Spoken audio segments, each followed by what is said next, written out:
went from the bonnet, found face down on the floor. 2, 3. Pediatric trauma It's call. a stabbing quadrant. 25 feet from a ladder onto his back. He's really unwell. I think anaesthetics need to see him before he goes to theatre. Daphne? Daphne? How is everybody then?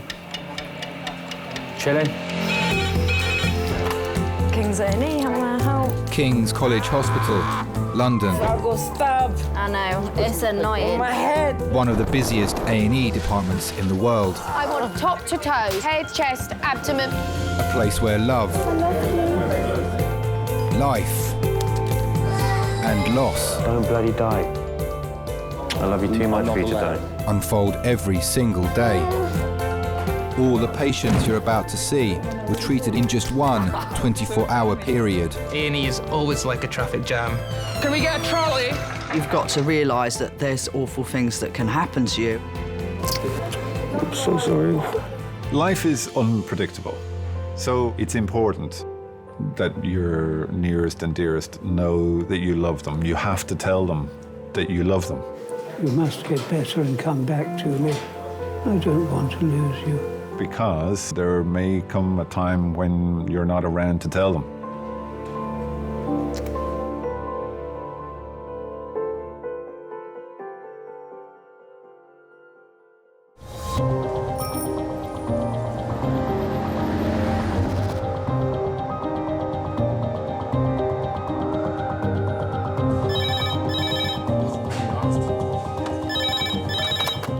Resource Kings.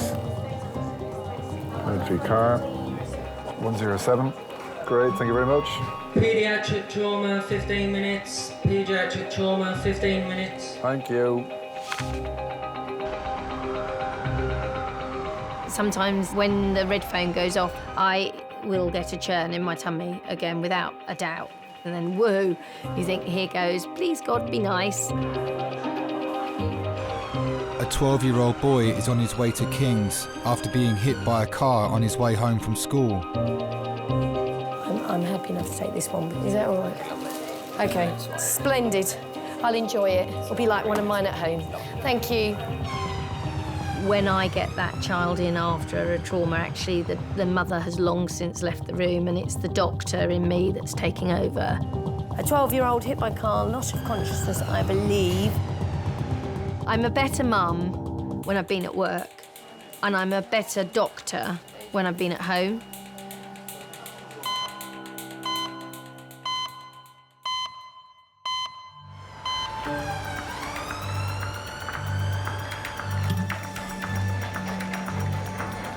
Schoolboy Eddie is accompanied by his sister Chloe, whilst his mum is trying to get to King's from a day out in central London.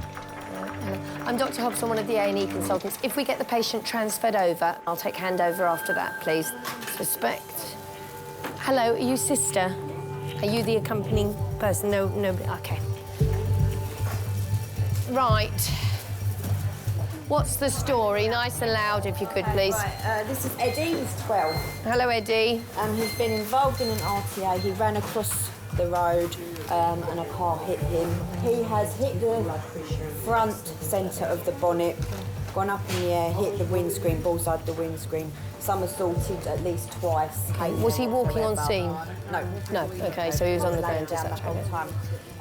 Chest down, fine. You can get more emotionally involved with the children. I guess I go instantly upper grade. You just have to look at the size of a child and then imagine a car going into it. It's like a peanut getting flicked across the road. And does he remember anything after the bump on the windscreen? Still. Look at me. Thank you. Remembers being hit by the car, remembers being on the roadside, so there's a few moments loss of consciousness. If they bullseyed the windscreen, the body comes rolling down onto the bonnet, and of course, with the movement of the car forward, it's then flicked off, usually at an angle, and at that point, the spine will end up across the curb. I'd be concerned about the back being broken or a neck being broken. Has he got any pain anywhere? Please, can we ask Kate if he's got any pain? Thank you. Orthopaedics, isn't it? Thank you. Your ankle's a bit sore. Is it which one? The right one. Right. Eddie, is there pain anywhere when I do that?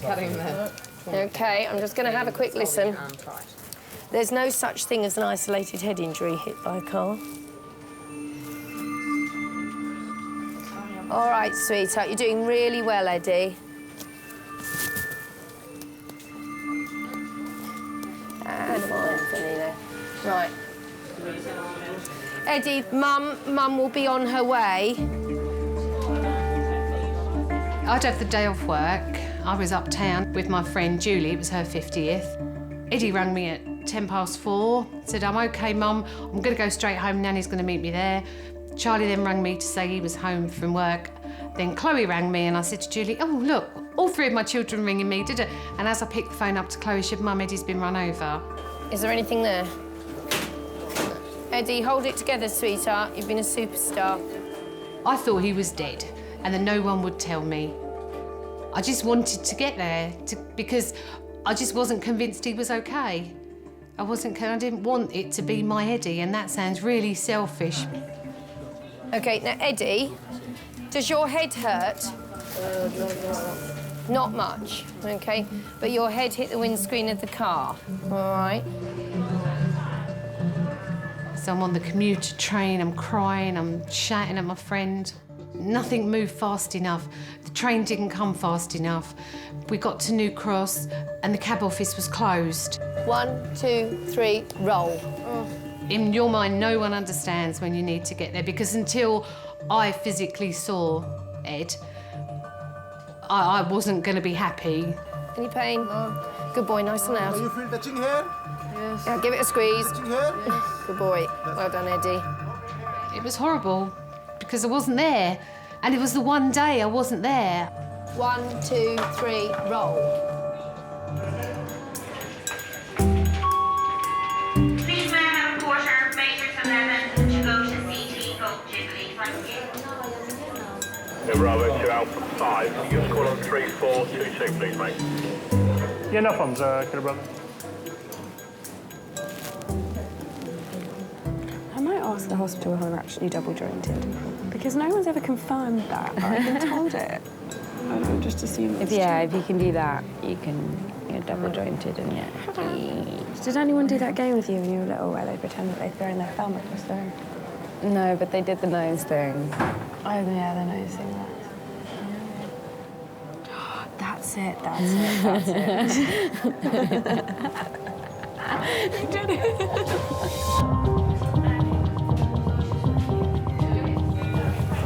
Anna, let's do the chest and the pelvis, then the CT head and neck, then you can go from the CT round to the for the ankle.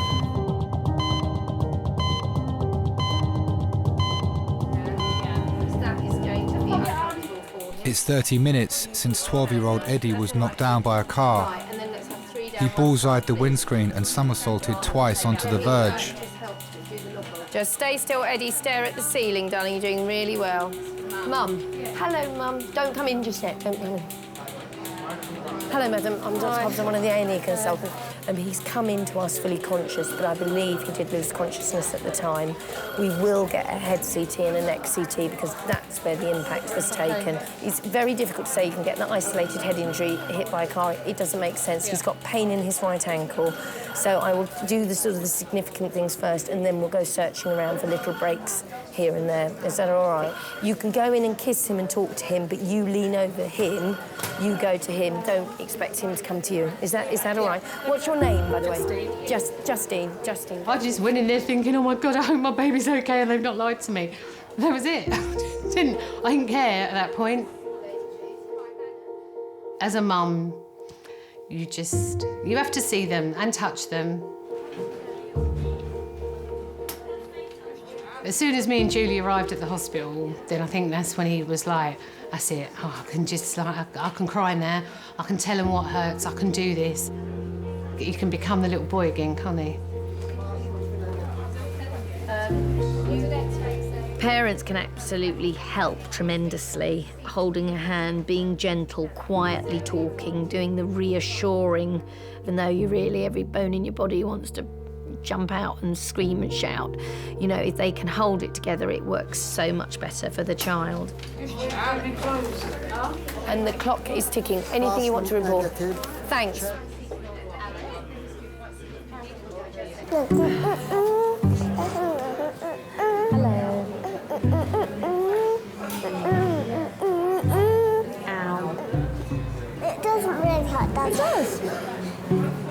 Does this up? No. Does this up? No. Yeah? Does that up? Ow! Yeah. So just a quick one, sorry. Can you just secure your bag because someone could easily, while you're busy talking, especially around this area. Amy? Yeah. Yeah, come with me, sweetheart. Okay. My friend's just gone out for a cigarette. Will she be able to find me? She'll have to ask. 20-year-old university student Amy has come to King's with her friend Helena after coughing up blood. She's also experiencing headaches and chest pain. Right, have you done a urine sample for us? No. No, okay. Let me go and get the urine pot for you. And then the doctor will come and see you. Okay. Okay, I'm Emma, by the way. Nice to meet you. Nice to meet you, Amy. Nursing is to nurture. So, I mean, that's where the description, that's where the job title comes from. And it is mothering. It's tenderness and compassion and gentleness and listening. And it's why I love being a nurse. Well, I thought that I was coughing up blood. And how much blood was there? Probably like half a cup. What colour was it? Like bright red. Scarlet? Yeah. Okay. Ever happened before? A tiny bit before, like I cough up phlegm and there'd be like a tiny bit, but never anything like that. Been treated for a chest infection recently? No. Felt like you've had a chest infection? Yeah, I have asthma. Okay. I don't have any inhalers at the moment. Right. Alcohol? Have you been drinking alcohol? Yeah. How much alcohol do you drink? Not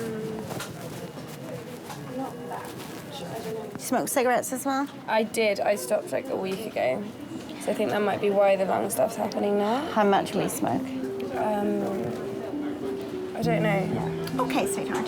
Right, you ready to pee for me now? So How do I remember which key? the nursing instinct, because it is an art and not a science, and sometimes you can just feel something's not right. If you haven't got the caring side of it, then you can do all the clinical excellence in the world, but you won't have done your job as a nurse properly. So do you live in a shared house or what? I have a roommate, but he never actually comes back. He only comes back really drunk once a week, so basically live alone, which is nice. Are you at school or college or uni? It's the first time away from home? Yeah. Did your mother used to pick up your inhalers for you? Yeah. Yes. And she used to get me my repeat prescriptions for everything. And used to nag you about it, and Yeah, I think I know what might be wrong with you. It's just mummy syndrome. I just need my mummy. That's what you need.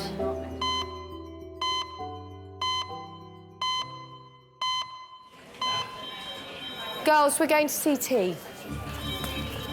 Right. It's less than an hour since Eddie was in a road accident. Just chase the blood results. He was thrown over a car bonnet and his head hit the windscreen. The pelvis and the chest when it comes through. Thank you. You know, the quicker and the safer I can get a patient into the CT scanner to see if there's a bleed there or not, then the quicker I can get them to the neurosurgeon in a better state for that patient to come out.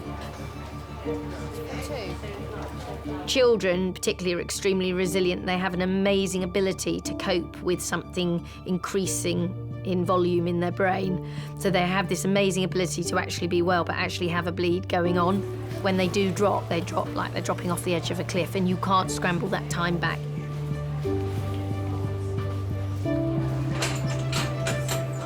Eddie, we're going to slide you over. All right, darling, I need your nose looking at that ceiling, and I don't want your head wobbled from side to side.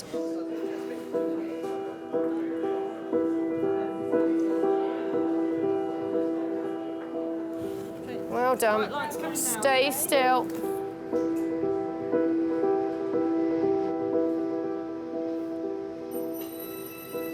I had Eddie at home in the living room, on a stormy night. Came out with his arm wrapped round his neck, and I named him after my dad. So he's Edward, really, but he's always been Eddie.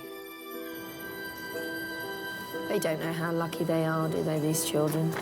What is it, occipital where he's... No, it's here, parietal. He is very accident-prone. He's cut his finger off when he was 22 months old and had to have plastic surgery. This was Eddie's 4th trip to A&E by a blue light. There's It's an awful big injury to be somersaulted twice at that size if it was really doing 20 miles an hour. But there's something not right about that.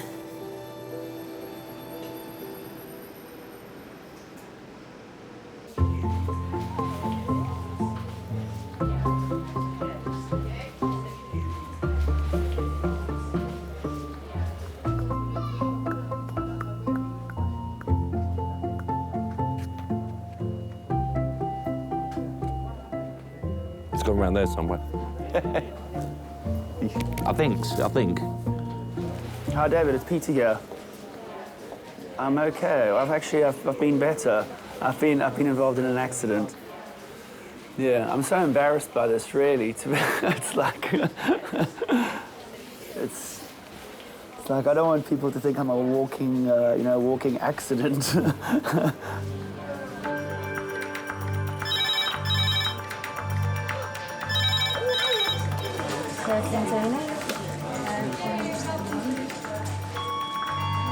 Aldred for 2 minutes. That's Aldred for 2 minutes.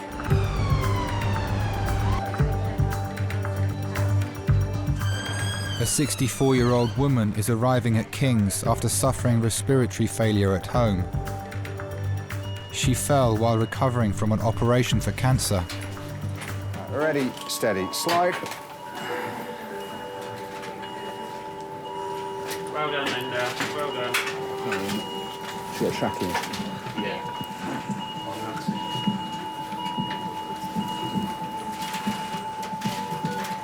So she trackies out, that's right. Essentially, a tracheostomy is a hole that's made in your windpipe, your trachea. And it's made there to help allow you to breathe, really, and to ventilate. Sorry, Linda. I'll be a second. I just want to make the trachea back in the right position. Without immediate help with her breathing tube, Linda is in danger of suffocating. I'm sorry, Dan. That's all right, that's him. Yeah, and stented as well. Often the tracheostomy is part of an operation if someone's got cancer of the larynx, where the larynx, the upper part of the airway, has to be removed. Okay, we're just going to pop a bit of oxygen back on them. And obviously if they've had their larynx removed as well, their vocal cords are gone, they can't speak. Is that better, Linda? Yeah, sorry. That's all fine now, that's in the right place. I think If we can just get a pillow. Yeah, just a pillow just to pop under her head as well. So tell me how you first got sick. I had trouble swallowing. I couldn't eat anything solid. Then I had trouble swallowing liquids. And the doctor took one look and said I had cancer of the throat. And it had wrapped around my voice box. And that it would all have to go. Now it's gone. How long have you had the trachea, Linda? 3 years? No. 3 weeks? How did that news hit you? Like a shovel round the back of the head. Because I couldn't imagine not being able to talk. Right, your trachea was quite a long way out and very blocked, and I'm sorry I had to push it back in to make off, but hopefully it's helping you breathe now. I know it's not very nice when you have them popped in like that. Okay, is your breathing more comfortable now?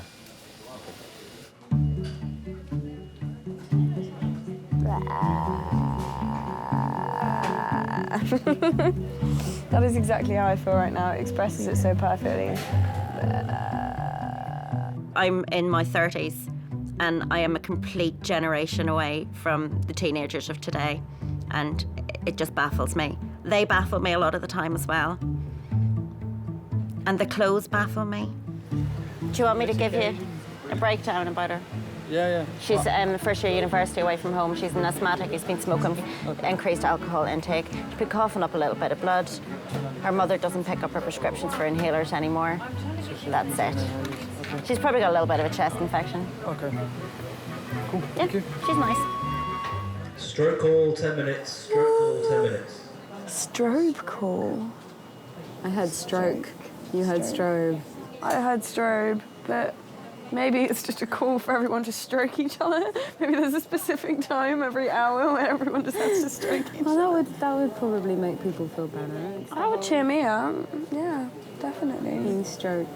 It's a nice thing to be stroked. I would never be a teenager again for anything in this world. It is a really stressful time. I survived, and I would never want to do it again. I'd go back to my 20s in a heartbeat. That was fun. I like the Irish lady. And the doctor's hot. She's nice. The doctor's good looking.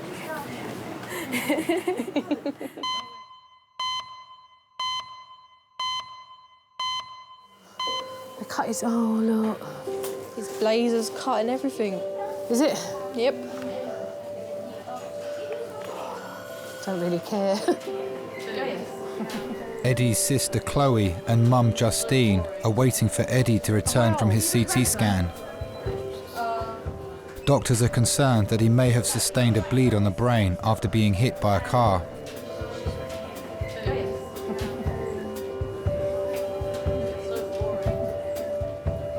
They don't work from this end. Apparently I was a gymnast today. Was ya? Did some cartwheels, front flips and Yes, everything. so you're a very, very lucky boy. Yeah. And the lights were working and they were green and you ran across them. Don't think I don't know. I had a good shot because I broke the windscreen. Yeah, it's not funny, is it? Hey. Chloe, it's a great shot. I saw the windscreen. Ching.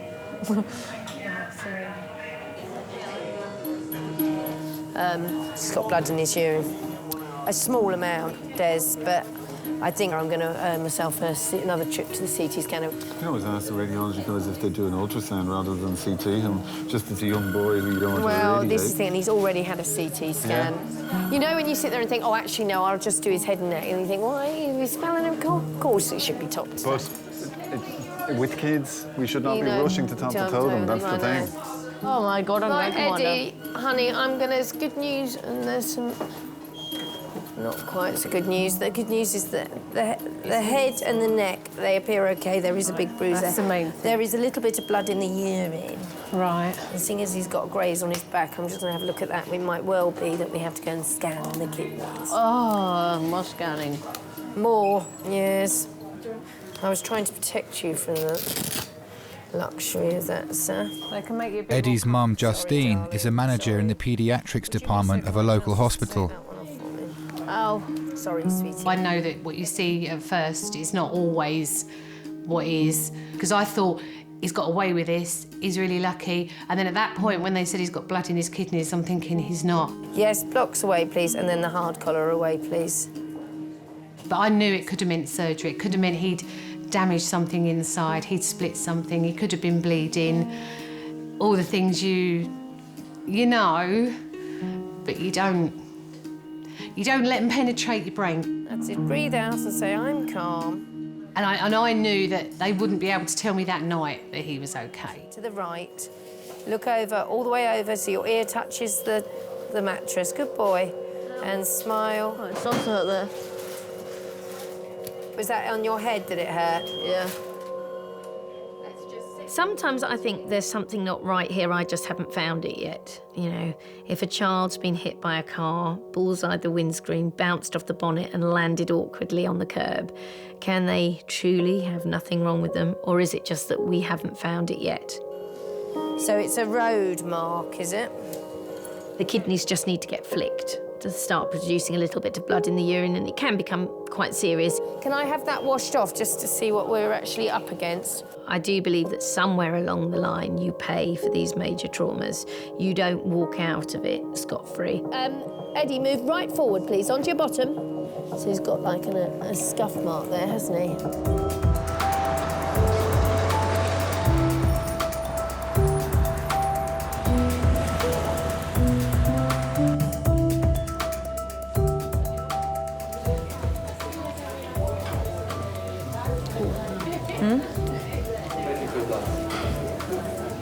Stitches. I'm good and done.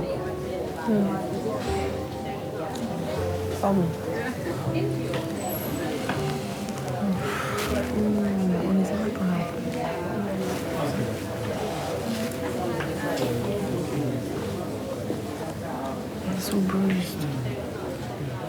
Thank you so much. Okay, see you in a bit, bye. What happened to you? Cycling accident.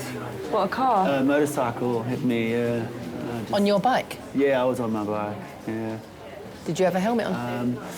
You know, I usually often do wear it, especially if I'm commuting to it, but I didn't have the helmet, unfortunately. And, so it might have made a bit of a difference. Swollen on your eyebrow. Yeah, I reckon it'll swell up quite a bit. Headache But later. Yeah.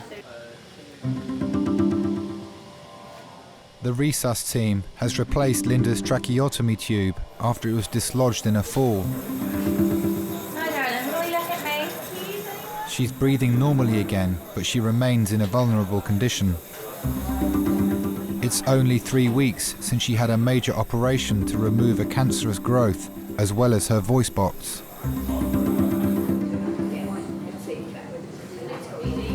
So, I mean, she's in the wrong place, isn't she?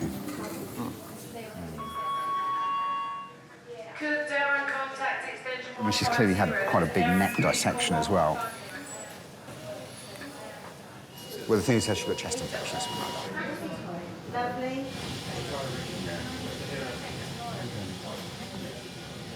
Lovely. When you fell, did you trip or did you pass out?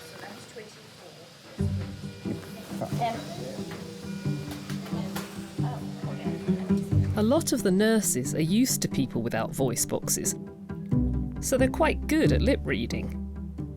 The doctors are lousy at it. Have you got a headache now? Nasty bang there. But is it harder to kind of express how you're feeling? I can bang just like the rest of them. And quite often they say to me to stop shouting. Are you happy if we do some blood tests on you, or do you not want us to? Don't mind, okay.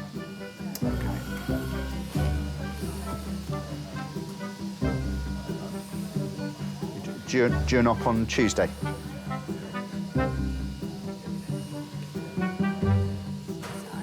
Okay, I'll leave you my pen. I'll get you some more paper as well if you want to write something down, okay?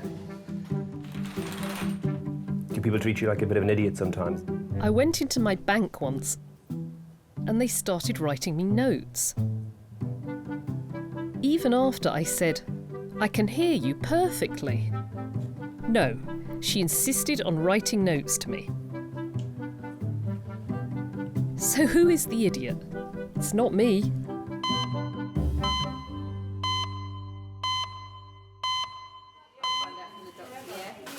I haven't eaten since like 9 o'clock. Why did you not have lunch? He had a packet of crisps, as he said. Yes. No, they're terrible. For They don't lunch? always. Blimey. It was a big one. They don't always. What, a big packet of crisps? I could not survive on a packet of crisps. What did you have for breakfast? Nothing. I woke Probably up a bit nothing. late. Probably ran out the door. Do you have a lot when you get home, though? Sort of.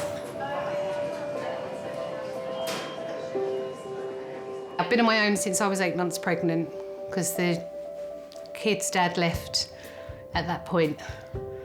So I've brought them up on my own. He sees them every other weekend. My dad died when I was 9 and I've got 2 brothers, so my mum brought us up on her own. Yeah, my mum's a really... I'm gonna cry. She's a really great mum. I probably don't tell her that often enough. I couldn't have brought the kids up without my mum, to be honest.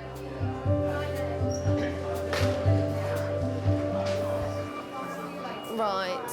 Next. Despite his earlier head and neck scan being clear, Liz has decided the blood in Eddie's urine needs further urgent investigation.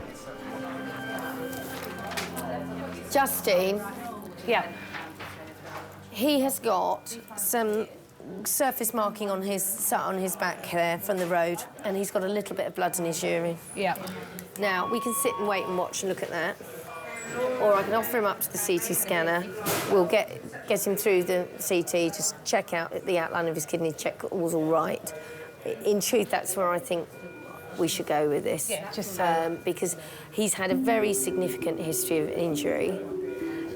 He's got some road grazing there, and he's got a small amount of blood in his urine. But I don't want something coming and catching you 2 or 3 months down the line.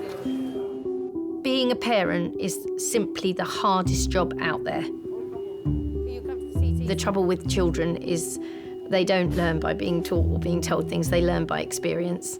And with that experience is the risk of injury, and so often awful things happen. They're children, and children will do what children do simply because they're children.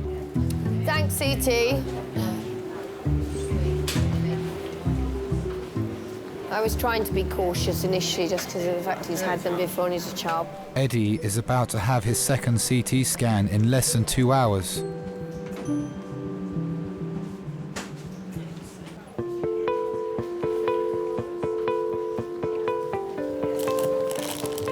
It's horrible, actually. No toast. No, they're they're just too chewy.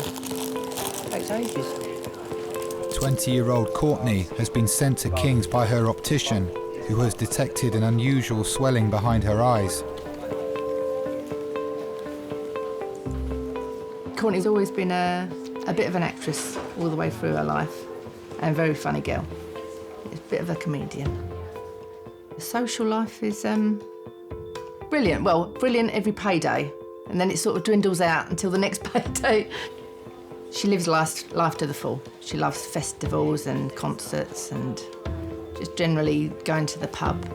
Yeah, I'm not staying in overnight. You never see her at a weekend. She's always out. OK, Courtney. Look, please go this way.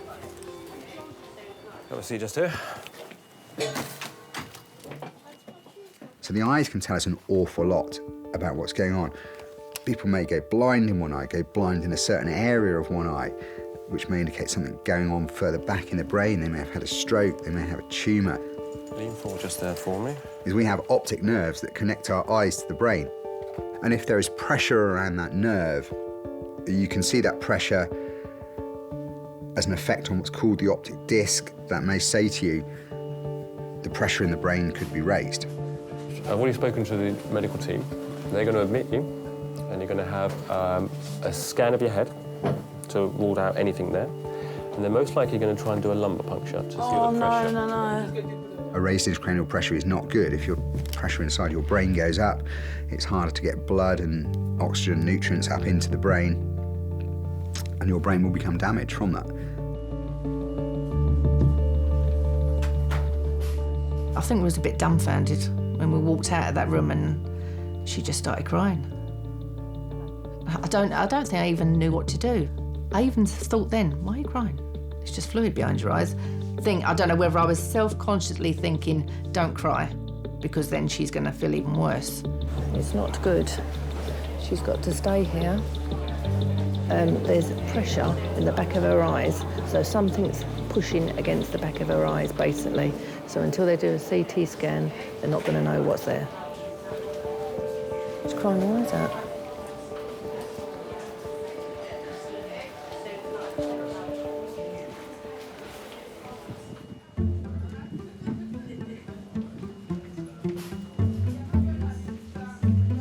University student Amy is having tests after coughing up blood.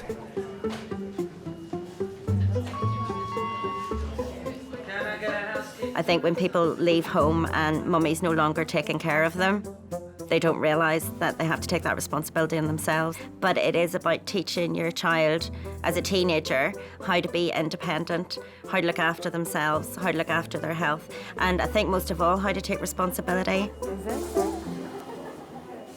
We've gone wrong. I have a very, very close relationship with my mummy. We speak several times a day, every single day. Yeah. You're in A&E. Yeah, I thought so. Yeah, but just which A&E were... Oh, no, dude, we were here. Qualities of an Irish mummy are the kettle's always on, the fridge is always full, there's always something in the oven, your bed's always made, your bath's run, and she never gets annoyed for more than a couple of minutes. I found it. We're here. We're in the right place. I still get the look if I've been particularly naughty at this age. I'll still get the look off her. She doesn't have to say anything, she just looks at me, and that's enough. And can you do the look? Emma, really?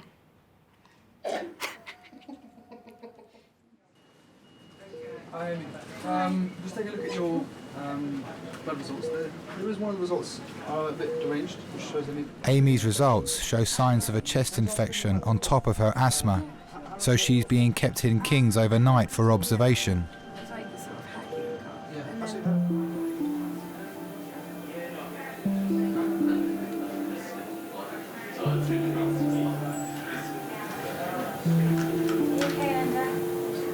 The medical team has come down to examine Linda's tracheotomy tube.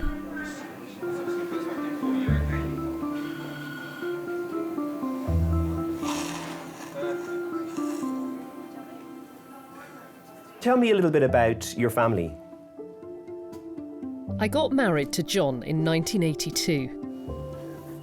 But then unfortunately he started to drink too much. And he died this time last year. And what did you like to do together? We walked a lot. And we'd go on pub crawls. And have one in each pub. You miss having him around? Oh yes. I didn't think I would, but I miss him terribly. And of course, I got this 2 months after he died.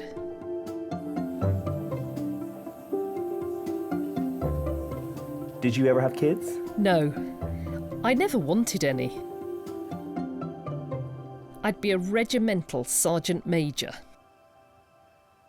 They should be seen and not heard. Terrible mother.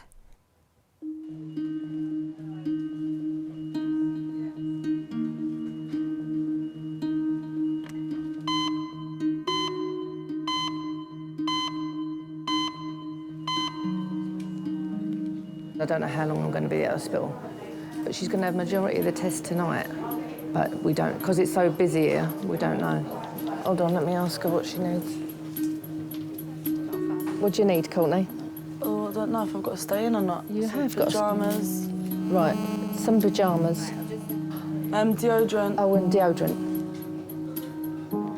Right, her 2 phone chargers are on the floor. She's got 2 phones. She doesn't know how long she's going to be in here. Mum. Oh, right. 9 o'clock. All right then, I'll see you later. I've got to go. Right. Courtney's having a series of tests to discover what's causing the increased pressure in her brain. X-ray? Where is that? This? Yeah. You just think about things that might be going to happen later on. How am I going to cope if she's got cancer? Further down the line, is she going to go? And what's going to be happening to her? I think everyone would think like that. I think I was not showing that at all. I think I was just well, for your child, she's still your child, so you just think of that, really. She's your child, you've got to be strong. If it was something to do with me, I wouldn't cope at all. I'm a bit of a baby, but I think it took over because she was my child. So I think you realise what you've got when you think you're going to lose somebody. I think you realise who you've got in your life.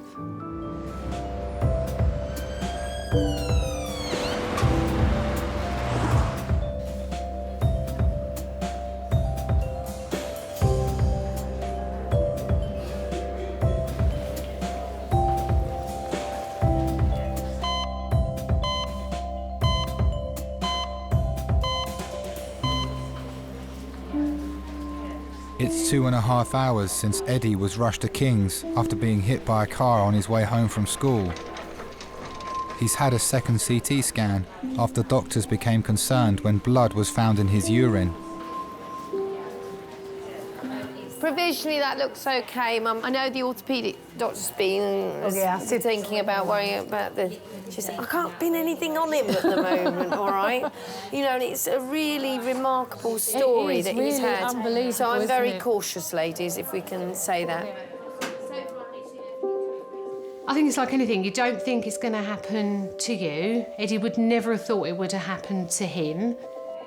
I'm a lucky lad. You are. Very lucky lad. You want to have learnt your lesson big time. Kids don't. You just don't. You just think, yeah, I'll make that. That's easy. So I want to put him overnight on the ward. It might be in the morning something will crystallise that we need to look at. But we know the main nuts and bullets of everything in there are good. OK. When you're older, you think of the damage it can do. You think of the impact, you think how much it hurt. But when you're a kid, you don't, because you just don't. You don't think it's going to happen, so you don't think of what could happen if it did happen. And that's the difference, isn't it? The difference between growing up and being young. Have you got any questions you want to ask me, Eddie? Can I have a wheelchair? He wants a wheelchair at home. Sweetheart, don't say I that. know, silly. Eddie, there are people out there, children like you get hit by cars who never get out of a wheelchair. You have your arms and your legs. You have your brain. You have your mum. You have everything to be thankful for. Don't ever ask for a wheelchair, sweetheart. Listen, I thought you were going to be a zoologist anyway. That's what you told me. Zoologist. All right, well, let's stick to the plan, shall we?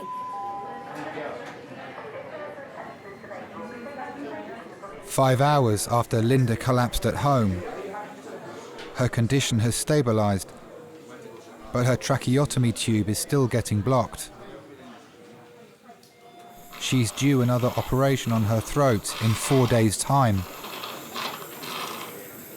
She's blocking up again? Yeah. I've got a feeling we're going to keep her.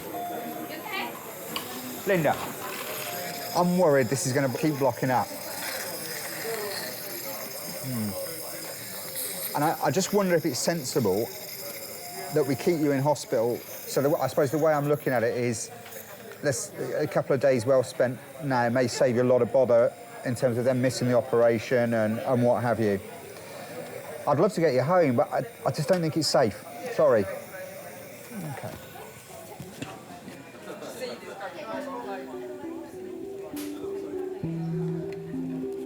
Tell me then a bit about your various careers.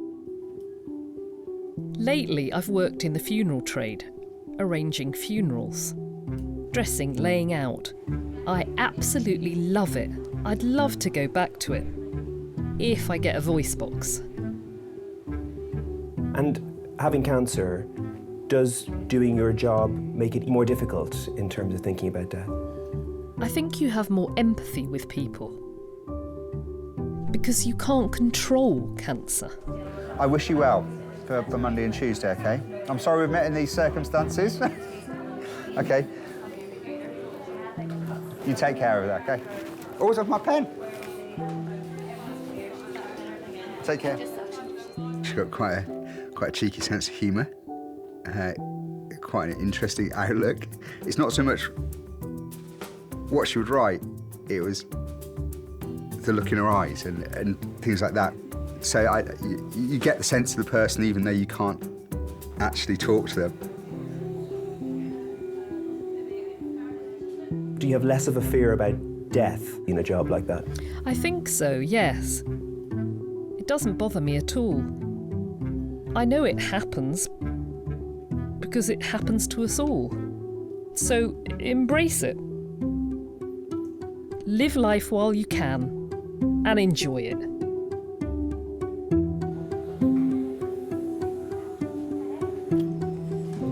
Linda is being transferred to Guy's Hospital, ready for her next operation.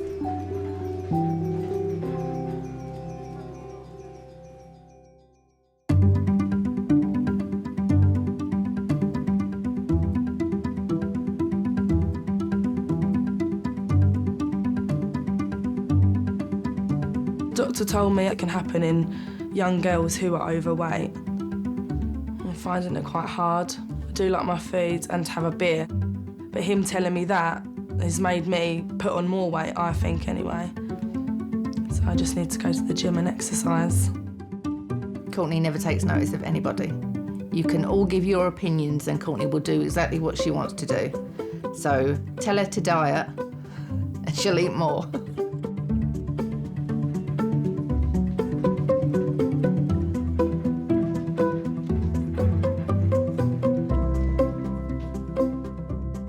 I was in a little bit of trouble with my mum because she didn't Like, she didn't want me to get hit by a car. She didn't want anything else to happen to me after that, so she didn't let me out for quite a bit.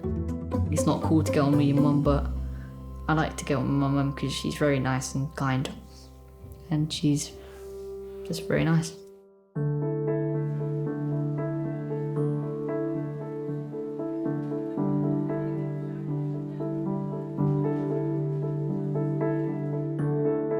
I know you've had a few cheeky brandies through that tube. I have. That was Andy Murray's fault. When he won, I started crying my eyes out, and I don't know why. And I thought, I've got to celebrate. So I bought myself a very large brandy and lemonade. Luckily, I had my tube, and I thoroughly enjoyed it.